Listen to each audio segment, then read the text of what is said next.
ఉడ్తా పంజాబ్ సినిమాకు నా పూర్తి మద్దతు ఉంటుందని ఓటమి ఎరుగని దర్శక ధీరుడు ఎస్ఎస్ రాజమౌళి ప్రకటించాడు. కొంతమంది వ్యక్తులు దేశం మొత్తం ఏ సినిమా చూడాలో నిర్ణయించలేరని, నేను కూడా ఒక దర్శకుడిని కాబట్టి నా పూర్తి సపోర్ట్ ఉడ్తా పంజాబ్ చిత్రానికి ఉంటుందని అన్నారు. బాలీవుడ్లో రూపొందిన ఉడ్తా పంజాబ్ చిత్రానికి సెన్సార్ బోర్డు ఏకంగా 89 కట్స్ చెప్పారట. దాంతో ఆ చిత్ర దర్శక నిర్మాతలు సెన్సార్ బోర్డు తీరుని నిరసిస్తున్నారు. సెన్సార్ విషయంలో తీవ్ర వివాదం చెలరేగడంతో పలువురు సినీ ప్రముఖులు ఉడ్తా పంజాబ్ చిత్ర యూనిట్ కు బాసటగా నిలుస్తున్నారు.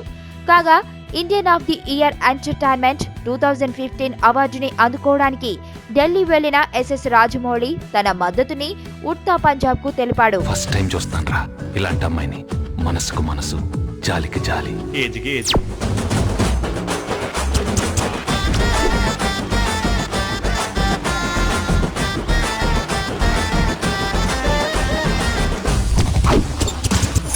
మదర్ తెరిసాయే మళ్ళీ పుట్టి పోలీస్ అయితే ఎలా ఉంటుందో అదే మా ఏసీపీ కృష్ణ.